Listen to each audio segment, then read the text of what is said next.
একটি গুজব সংবাদ ছড়িয়ে পড়তেই জেলা জুড়ে সৃষ্টি হয়েছে আতঙ্ক। যে সংবাদের মাধ্যমে জানানো হয় যশোর সদর হাসপাতালে প্রচণ্ড শীতে একদিনে 10 জনের মৃত্যু, যা পুরোটাই গুজব বলে জানান হাসপাতাল কর্তৃপক্ষ।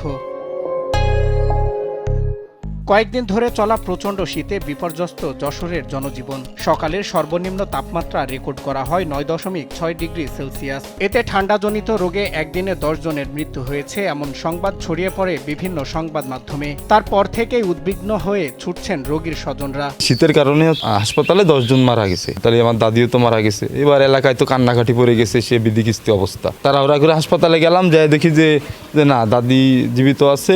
অনেকে হার্ট স্ট্রোক করেছে, অনেকে বয়স্ক লোক, এরকম বিভিন্ন সময় এক একজন মারা গেছে। এই কারণে গুজব ছড়াইছে যে শীতের কারণে, ভীষণ তীব্রতা শীতের কারণে মারা গেছে। ইমার্জেন্সি ভাবে আমাদের স্বাস্থ্য কমপ্লেক্সে নিয়ে গেছিলাম, ওখান থেকে আমাদের এখানে অ্যাডমিট করে দিয়েছে এবং এখান থেকে ডাক্তার বলছে সঠিক ঢাকাতে নিয়ে চলে যাবে।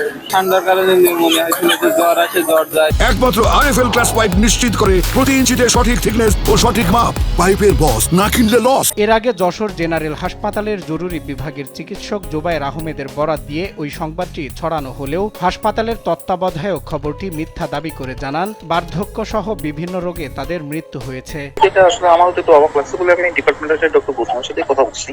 না, সেরকম স্পেসিফিক ডায়াগনোসিস না যে ঠান্ডা জনিত কারণে।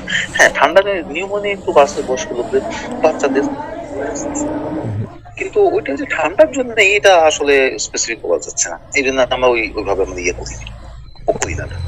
এটা আসলে মানে ওই ইয়ামো যদি বলে ওটা আসলে পুরো অথেন্টিক না। যেহেতু আমি ডিপার্টমেন্টের হেডের সাথে আলাপ করে নিছি, বলছে না, ঠান্ডার জন্য ওরকম রেকর্ড নাই, কিন্তু নিউমোনিয়া বাড়ছে।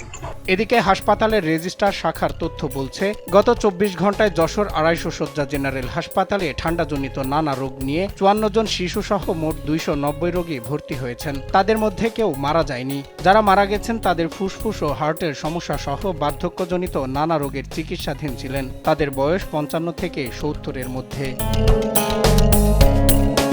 সজল বিশ্বাস, নিউজ ডেস্ক, দেশ টিভি।